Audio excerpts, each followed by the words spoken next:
I'd like to introduce you to roses today. We have several different varieties of roses that one can choose from. In front of us here we have some of the shrub roses that are, these particular ones are called Home Run and Pink Home Run.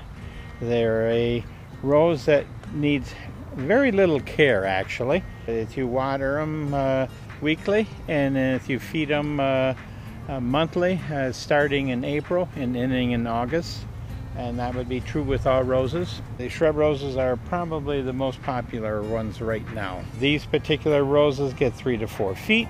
There's very little things you have to do to them.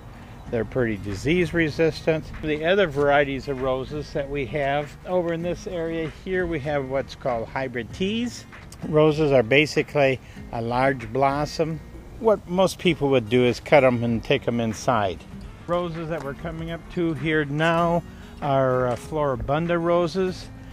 Floribunda is similar to a hybrid tea rose, except that there's a lot more blossoms on each end of the rose stem. They are something that gives a lot of color.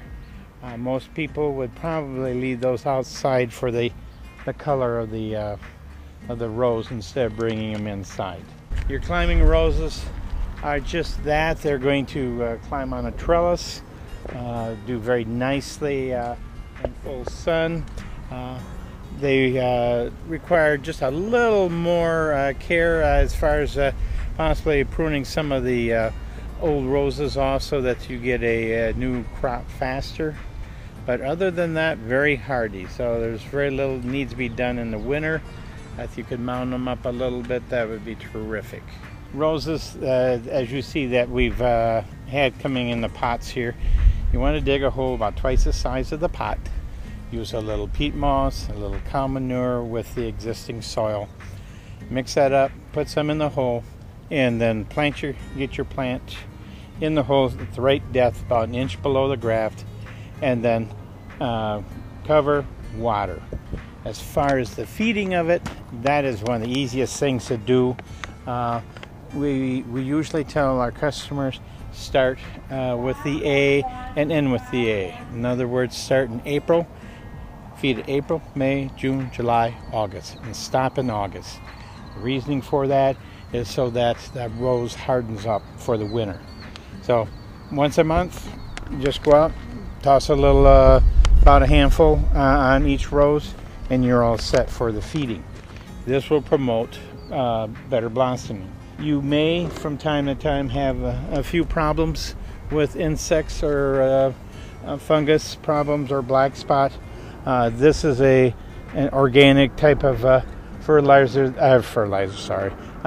insecticide, fungicide that could be just sprayed on if you only have a couple roses. If you have a lot, you could use something like this or something like this. Both of these products have multi-purposes in them. They're insecticide, fungicide. This needs to be done only if you're starting to see a lot of moisture and then starting to see yellow spots on the roses, which is a sign of black spot.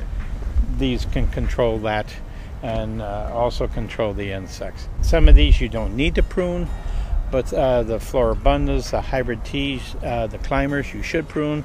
A pair of pruners like this will do very nicely. Some people will ask, well, how far down on the cane we should go.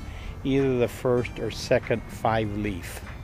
And that's all you need to do. And then just maintain them with about 1 inch of water a week, and you should have glorious roses all summer long.